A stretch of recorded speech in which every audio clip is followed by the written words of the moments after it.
There was the pomp and ceremony of a full state funeral, the grief of millions of common citizens. But what made this occasion unique was the list of mourners: kings, presidents, prime ministers, and dictators from virtually every country on earth. The leaders of East, West, and all points in between had gathered in tiny Yugoslavia to pay tribute to a man with the courage to stand alone. It was an example of the fact that Tito was so much larger than life on the international scene. Yugoslavians had lost the father of their country, the heroic figure who had ruled them for 35 years.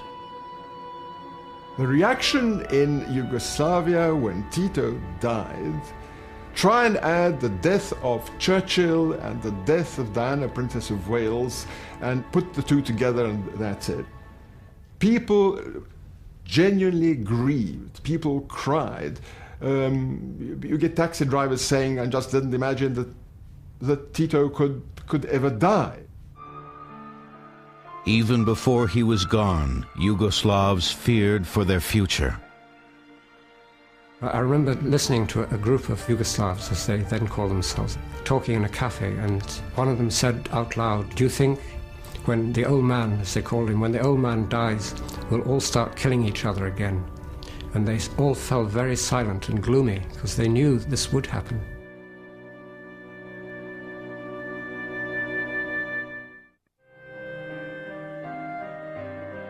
The man who came to embody the hopes of a nation was born Josip Broz in this poor peasant's house in 1892. The seventh of 14 children, he soon learned to pull his weight, laboring to keep the family farm afloat.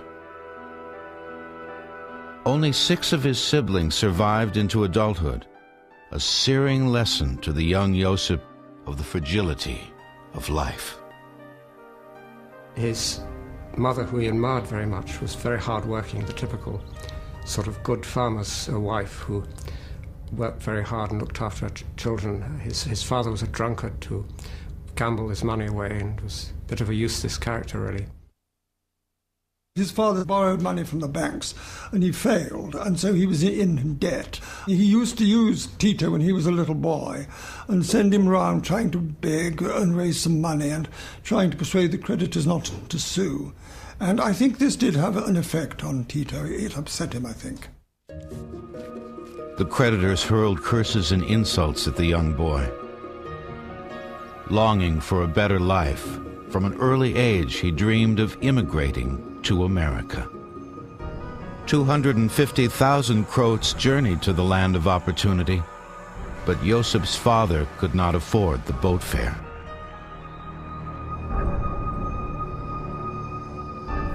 Eager to strike out on his own, he trained as a metal worker and mechanic, and at age 18 set off for 3 years of wandering across Eastern Europe.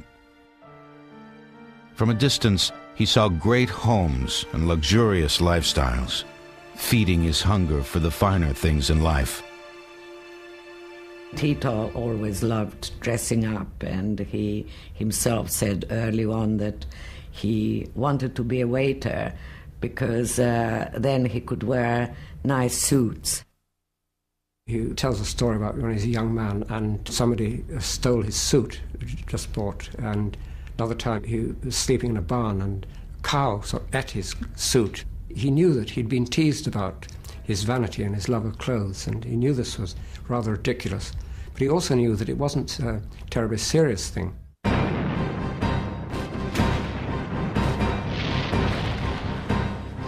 When World War I erupted, he was called into service by the Austro-Hungarian Empire. Sent to fight on the Russian front, he showed himself a natural leader of men, becoming at age 21 the youngest sergeant major in the Austrian army.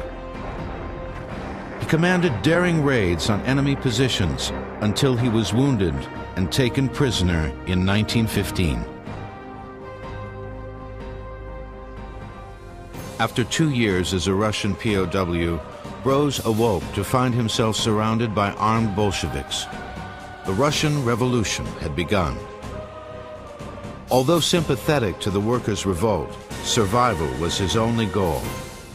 In 1918, he took refuge in the home of peasants with a beautiful daughter, Pelagia Belousova. A year later, he married her, escaping Russia and returning with her to Yugoslavia. He might, I think, have settled down quite quietly to married life in Yugoslavia, but several of his children died, and he was particularly upset by the death of a little daughter of 3. And I think he wanted something to take his mind off these personal tragedies. And he then joined the Communist Party, although it was banned, and worked in the trade union movement. He became stirred by the Marxist-Leninist vision of working-class power. Why, he wondered, should he and his fellow workers toil for Yugoslavia's hereditary monarchy? International communism was a cause worthy of his talents and his ambitions. Josip Broz had become a true believer. He never forgot that he had received his education through the Communist Party. All he was, he would say, in terms of his education and his understanding, was due to the Communist Party. He spent much of the 1920s secretly organizing the Yugoslav Communist Party. In 1928, he was arrested for distributing communist propaganda, a crime he proudly admitted. At his trial, he put his country on notice that the fight for its future had just begun, shouting to a packed courtroom, "Long live the Communist Party! Long live the world revolution!"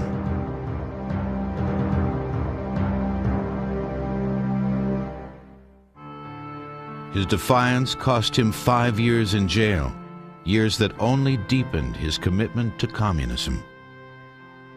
Consumed by his political crusade, he was apparently indifferent when his wife left him, taking the children and returning to Russia.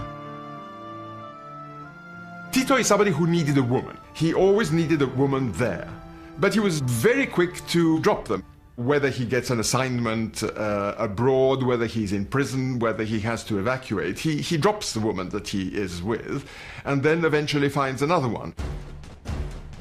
Released from jail at age 41, Moscow called upon him to serve as an international communist spy. Demonstrating a flair for the dramatic, he became a master of disguise, carrying out information gathering missions across Europe. He used dozens of fake passports and delighted in assuming different identities. He used many aliases. He traveled as a Comintern agent in France.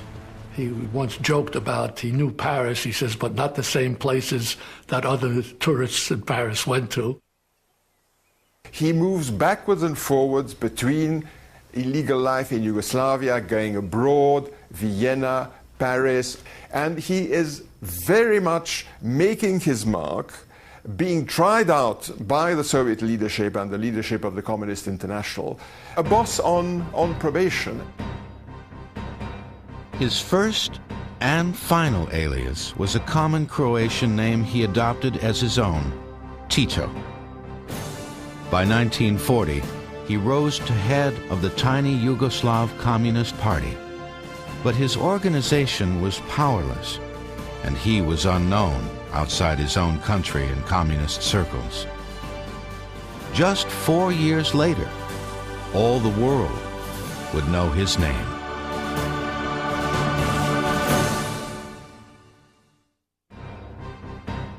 In early 1941, 49-year-old Josip Broz Tito headed the small and virtually powerless Yugoslav Communist Party.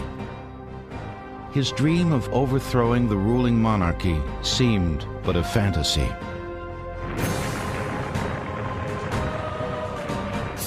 Everything changed when the Nazi war machine struck in April 1941. The Germans bombed Belgrade into rubble, invading and occupying the capital city within a week. Partitioned into 4 provinces under foreign control, Yugoslavia had ceased to exist. This is the chance to foment revolution now that the Yugoslav state, which he has been fighting against, has been destroyed by somebody else. This is the great chance that he's going to grab with both hands. The Nazis used ancient religious hatreds to divide and conquer the country. They granted policing duties to the Ustasha, a fanatical sect of Croatian separatists bent on destroying the Greek Orthodox Serbs. They said they would get rid of the Serbs, they would convert a third to Roman Catholic Church. They would expel a third and they would kill a third. In actual fact, they did kill about a third.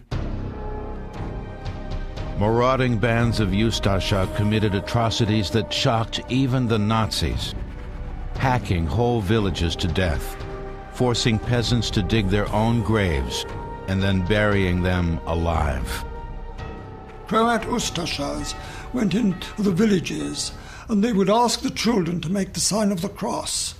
And if they made it like this, left to right, which is what Roman Catholics do, they were all right. But if they made the sign of the cross that way, which is what Serbs Orthodox did, they killed them. Tito built on his communist base to organize a group of freedom fighters, the Partisans. Ustasha brutality drove Serbs en masse into the ranks of the Partisans. Publicly, Tito's goal was to expel foreign invaders. Privately, he meant to liberate his country from its own monarchy. Everybody who met him throughout his life mentions what charisma he had, what personality he had. This served him in very good stead. And when he became a leader of the partisans during the Second War, he was very clever. He didn't show himself too often to his men. He kept a certain aloofness from them, which impressed them all the more on the occasions when he did appear to them. The Partisans carried on a guerrilla war against the German army, destroying supply lines, ambushing reconnaissance teams, harassing them at every opportunity. At the cost of many lives, they succeeded well enough to draw Berlin's attention. Hitler had issued an order that for every German soldier shot or even wounded, 100 Yugoslav civilians would be selected randomly and shot. This they proceeded to do with great vigor. Hitler's order was designed to discourage civilians from aiding the partisans, but the Führer had blundered. The Serbs in the villages, the Croats and the Slovenes essentially said, I can be shot for nothing just as easily as shot for going to the forest. And it was far safer for them to go to the forest, join the partisans, take a gun and fight the Germans. Tito inspired his men by sharing the many hardships of their long and desperate struggle. Forced to live outside in the winters, they endured the bitter cold, resulting in frostbite and even death. Seeking any relief from the elements, they searched out dank mountain caves in which to rest their weary bodies. In 1942, Hitler realized that the Allies might well try to liberate Europe through the Balkans. Yugoslavia, previously a military sideshow, was suddenly a major theater of the European war. Churchill and FDR took increased interest in its internal affairs. Hitler offered 100,000 Reichsmarks for Tito's capture or his assassination.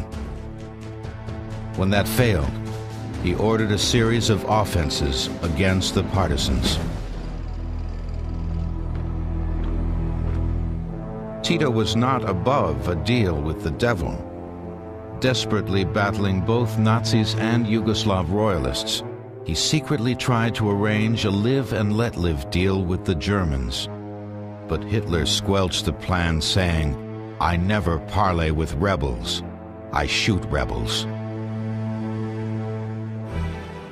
For a year, Tito's highly mobile guerrillas avoided a direct encounter with the Nazis. By June 1943, 120,000 German and Italian troops surrounded just 20,000 partisans in the mountains above the river Drina. Tito was trapped. Suddenly a German plane flew very low above the place where Tito and his commanders were standing and dropped some bombs, and several of Tito's commanders were killed. And Tito threw himself on the ground, and his dog threw himself over Tito, and the splinters from the bomb killed the dog and saved Tito's life. Tito was wounded by another splinter, but he would have been killed if the dog hadn't saved his life. Through 10 days of relentless attacks, Tito's calm courage held the partisans together. Hitler furiously demanded that he be killed. The Luftwaffe zeroed in on his headquarters. With the air thick with German bombers and the whole weight of German infantry and artillery thrown against him, he managed to cross this river and climb up the other side and then escape sort of 20, 30 miles and leaving the Germans behind absolutely exhausted. Tito had survived and saved 2/3 of his men. The fight, which came to be known as the Battle of Sutjeska, made him an instant legend. Yugoslavs from all walks of life flocked to join the heroic partisans. Within a few short months, Tito commanded 220,000 men. His compatriots saw him as a brave warrior, not yet aware that his true calling was as a politician. Tito would have been a good politician in America. He would have been a pretty good politician in much of Europe because he had a self-confidence that the people whose support he sought knew him and understood him, and that he knew them and understood them. Tito never forgot his overriding goal, to end the war with him atop a communist government. Needing to win the hearts and minds of the Yugoslav people, he kept up a steady drumbeat of propaganda. Every partisan division carried typewriters and mimeograph machines ready to produce one-sheets glorifying Marshal Tito and his Liberation Front. I remember one attack, one of their real prizes was liberating a small printing press. They then asked me if I could arrange for another printing press to be parachuted to them. They regarded this as just as important, or maybe more important, than getting guns and explosives. Now a certified war hero, Tito branded Yugoslav royalists as German collaborators. The propaganda machine is also very good at hiding things. While the propaganda machine is blowing out to everybody who wants to know, and even to those who don't want to know, the way in which his rivals have had contacts with Germans, Italians, and various collaborationist administrations, he's very good at hiding that he has had any contacts with the Germans at all. In August 1944, he achieved his greatest propaganda feat to date, meeting as equals with Winston Churchill. It was an odd pairing. The old imperialist ready to join hands with any foe of Hitler, and the crafty communist war hero. I wish to assure from this place the people and leading men of Great Britain that they should consider the people of my country as their truest allies, because the people of New Yugoslavia are tending towards the same aim as the people of Great Britain. He met with Churchill, gave Churchill commitments about the post-war world, democracy, freedom of the press, freedom of personal movement, which didn't materialize at all. Having publicly embraced the West, Tito secretly raced to keep them from claiming the Balkans.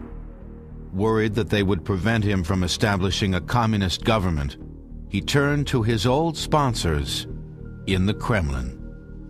So suddenly, without telling Churchill, he flew off to Moscow and persuaded Stalin to hurry up and occupy in Belgrade and Yugoslavia before the British could. Tito had played both sides to perfection, taking his allies where and when he could find them. He had thrust himself to the pinnacle of power. I remember the victory party at the end of the war, a huge reception, British, American, Russian officers, as well as partisan officers. He presided over this with a grace and dignity that was absolutely amazing for a man who had come out of the forest, been a communist underground worker all his life. One almost had the impression that he had been born to it as a Habsburg prince. The poor Croat peasant had risen to reign over a united Yugoslavia. He was ready to play a pivotal role on the world stage.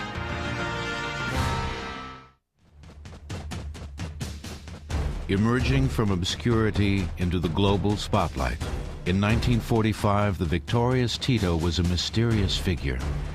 Rumors abounded that Tito stood for Third International Terrorist Organization, or that the Yugoslav leader was in fact a woman.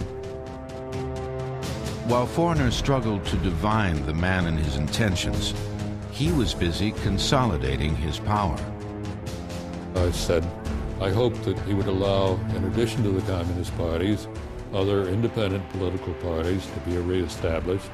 He thought for a moment, looked at me, and I thought I detected a little bit of a smile on his face. He said, well, of course, that would be possible. We could allow other political parties to be organized, but what would they do? Who would they represent? The Communist Party represents the people. Tito did not kill for revenge or pleasure.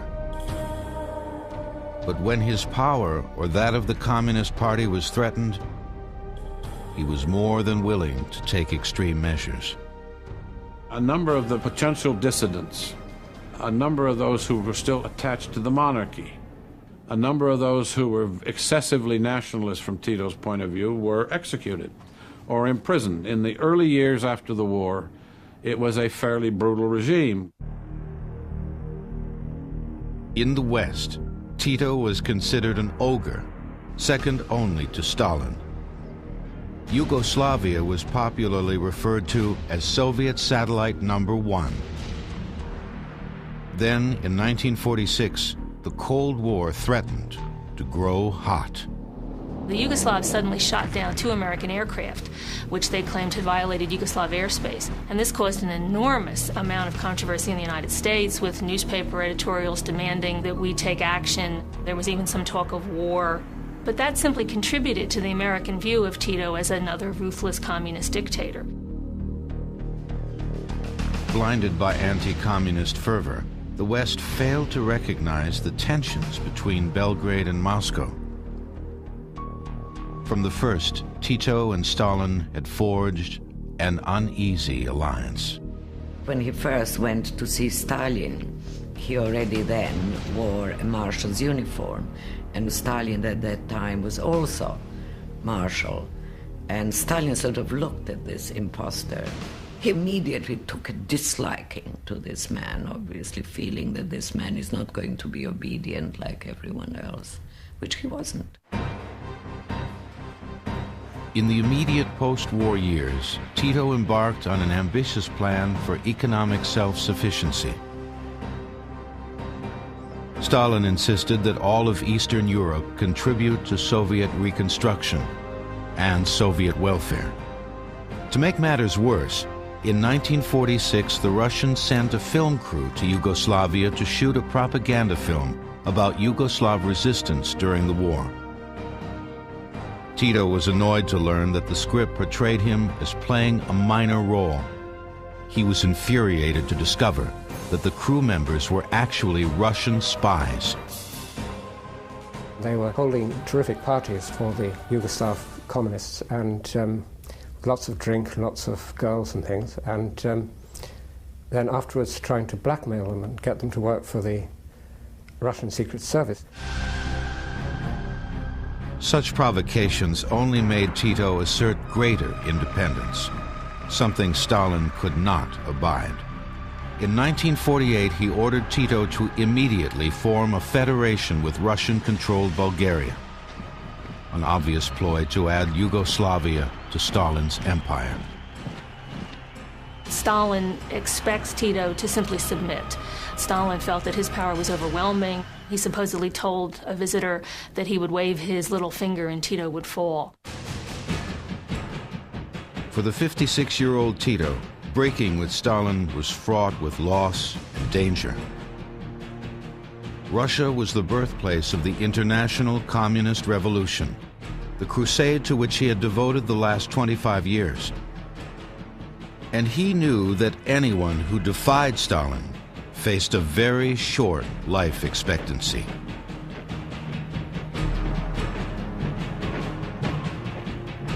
No matter the risk, Tito decided he could not relinquish his country's independence. When he refused to submit, Stalin cast him out of the Comintern, the alliance of international communism. Under enormous strain, Tito's health began to fail. Locked in desperate battle, he turned to his fellow Yugoslavians, asking for their faith and support in his time of peril. It took a great deal of courage on behalf of the Yugoslavs, but I think that Stalin was also allowing his megalomania to get the better of him in his belief that he could conquer this person. Tito, after all, had fought very hard for the liberation of Yugoslavia during the war, and he was no more willing to submit to Stalin's demands than he had been to submit to the German occupation. The Kremlin unleashed its massive propaganda machine on Tito, labeling him everything from a fascist to a murderer. His communist neighbors, Hungary, Romania, Bulgaria, Czechoslovakia, and Poland, suspended trade. Tito and Yugoslavia are very much left out in the cold. The economy absolutely collapses. Tito and the communist leadership can whistle in the dark to give themselves courage, and they are very, very brave, but they are totally isolated. Tito and his country were demons in the West, outcasts in the East. Stalin ordered the Hungarian army to train for an invasion of Yugoslavia. They massed on the border, preparing for a lightning strike on Belgrade. As 1948 came to a close, Tito's Yugoslavia teetered on the edge of destruction. The 1948 break between Tito and Stalin shocked the West. Certain that Tito was completely loyal to Moscow, many Americans treated the split as an elaborate deception. Fearful Yugoslavs knew better. They saw enemy troops mustering near their borders, and they dreaded Stalin as a ruthless monster, a man who had coldly murdered millions of his own countrymen. The Soviet leader hesitated, apparently convinced that Tito would relent under the enormous pressure. We know now that the Czech communists went to stay with Stalin on his holiday retreat on the Black Sea and said, "Why don't you send in the army to crush Tito?" And Stalin said, "I don't want to crush Tito. Tito's basically a good man. I want Tito to recant. I want Tito at my feet, begging for forgiveness, and I will forgive him." Stalin grossly underestimated his opponent. Tito had bargained with Hitler. He would not hesitate to negotiate with Harry Truman. We can fulfill our obligation of service in the cause of peace only by maintaining our strength. In early 1949, the United States and Yugoslavia reached a secret agreement. In return for American economic assistance, Tito would maintain his independence from the Soviet bloc. An inside look at Yugoslavia, newest target of the wrath of Moscow. The eyes of the world are focused on Belgrade, its capital on the river Danube, whence Yugoslavia's Marshal Tito is now directing his own Cold War against the common foe. In 1950, Stalin turned his sights on Korea, sponsoring an invasion of the South by communist North Korea. American analysts thought that Korea might be a diversion, a test of Western will. If the West failed to respond, the thinking went, Stalin would attack his primary target, Yugoslavia. We sent the secret military assistance to Tito in 1950 and 51 to encourage him in the belief that if the Soviets did attack, that we would come to his assistance. The aid itself is not very substantial. One American official described it as a freighter full of some old guns. But it was psychological. It was meant to tell Tito that the West valued his survival and that the West would act if necessary. The arms shipment sent an unmistakable message to Stalin. No longer could he invade Yugoslavia with impunity. By waiting for Tito to crumble, he had lost his chance to snatch the country. Tito had won.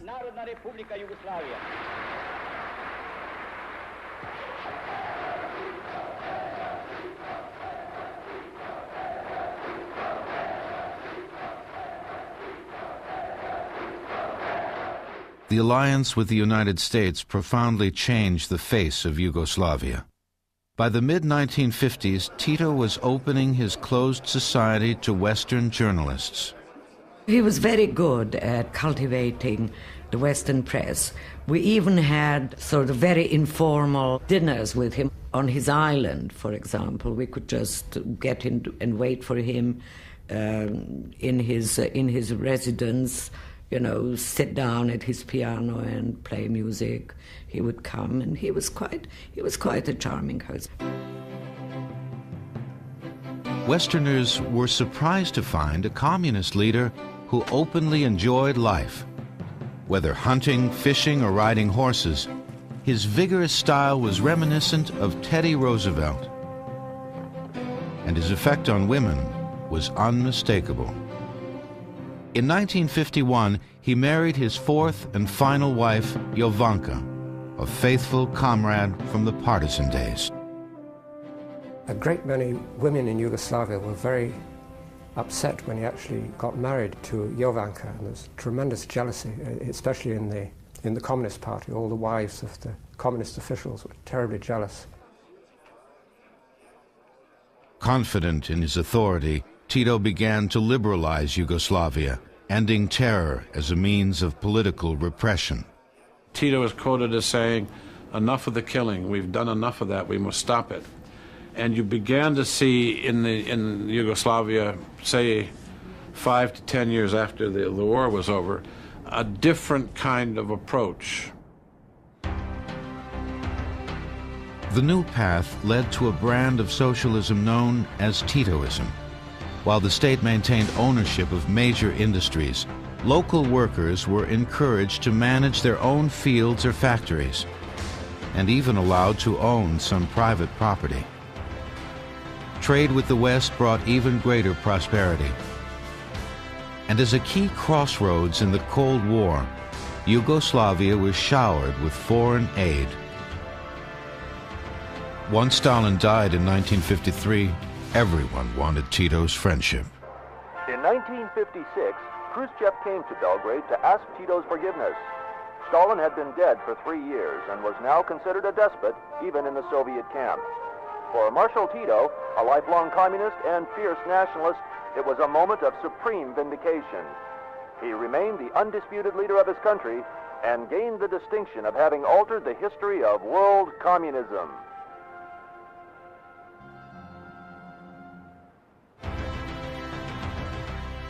By maintaining close, but not too close relations with East and West, he received the benefits of an ally with no strings attached.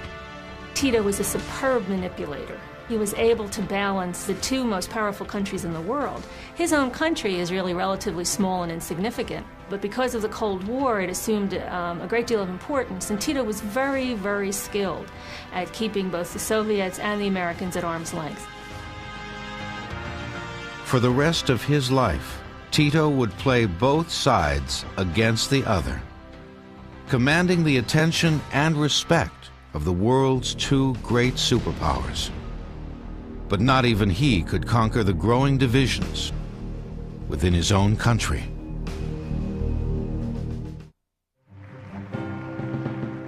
In 1960, Tito turned 68 years old and increasingly took on the role of elder statesman. With his position at home secure, he began organizing independent nations from around the globe. Once Yugoslavia is on its own, Tito wants to use Yugoslavia as a platform for him to play a world role. He hasn't been able to do it in the communist world, so he's going to do it in the so-called Third World.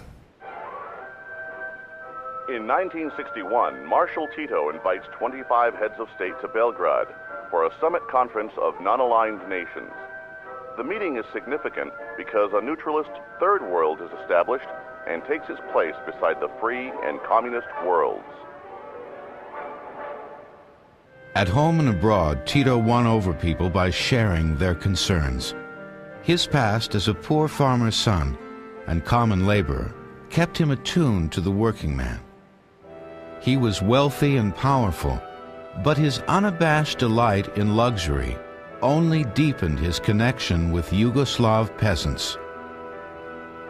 If they were rich, they would have enjoyed life in the same ways he did. He liked to wear nice clothing. He came from peasant stock.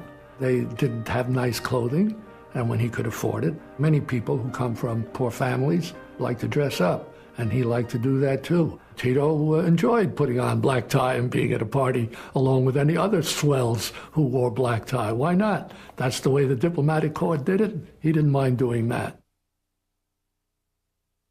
Even his reputation as a ladies' man endeared him to his countrymen. I remember being in Belgrade, and I was in a cinema, and the newsreel came on, and Tito was shown surrounded by very beautiful Turkish women, and looking at them with some animation and excitement. Everyone in the audience was shouting out and whistling, and they were shouting things like, "Give her one for me, old man," you know, and things like that. Slightly obscene, but very friendly. And I thought, well, this is very curious. You wouldn't hear this shouted out about most dictators in a cinema, you know. But they identified with Tito. Such was his reputation for virility that even as an old man in his 80s, rumors abounded of his affairs. For his wife Jovanka, it was too much to take. She was madly jealous and thought he was having affairs with all these other women. And she really got on his nerves, and it began to affect his health. And on one occasion he got so exasperated he bashed his stick on the ground and broke it. Then his advisor said, "Look here, you must separate." Tito's personal authority kept his country unified. He recognized always that religious divisions lay just below the surface and acted swiftly to crush any separatist uprising. We would see the beginnings of some nationalist expression in Croatia, for example, where some of the Croat leaders would begin to talk in much more nationalistic terms about Croatia. And when that happened, Tito stepped in very fast, and people lost their jobs. 20 years earlier, they probably would have lost their heads.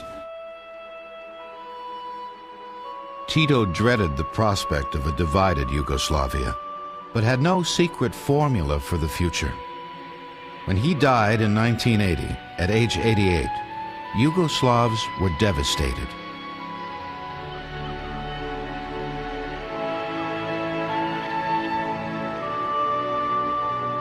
Tito's posthumous life goes on for about 10 years. The collective leadership almost pretends that Tito is still there. The slogan is, after Tito, ? Tito. After Tito, Tito. Tito lives on after he is physically dead, as if, he was still inspiring them from the other world. Suddenly, the cult of Tito was no longer enough to sustain the country. With the end of the Cold War, foreign aid plummeted. The economy collapsed. Religious fanaticism exploded. Yugoslavia was torn apart by civil war. Tito was right, that the one thing you had to try to prevent was the rise of this nationalism, and because once it started, it was likely to lead to the slaughter and genocide, if you will, that we've seen since. It's a tragedy, but it's one the Yugoslav peoples have done to themselves. In his birthplace in Kumrovec, there's a visitor's book. And when I went there the last time in September 1993, the day before, there'd been an entry by somebody, a Muslim from Bihać. When you were alive, I walked on 2 legs. Now I walk on 1. Come back, Tito, and end this war. Today, Tito is all but ignored in Yugoslavia. His name like a distant echo from another century. Ironically, the man who cared so deeply for his homeland is best remembered by foreigners. I have to put Tito in the group of world leaders that we all are familiar with, whether it's de Gaulle, Churchill, Roosevelt, Stalin. He was in that group. He affected events. He built Yugoslavia. He became a world figure, and he must rank with those world leaders. Tito's break with Stalin was the first crack in the monolith of international communism. Many consider it the initial step in the long process that culminated with communism in ruins and the collapse of the Soviet Union. By winning independence for his own land, he had triggered the slow death of his most cherished ideal. He was the first man who really stood up to the Russian attempts to dominate Europe after the Second World War. And he really broke the whole idea of international communism. He started off as a communist himself. He was the destroyer of communism.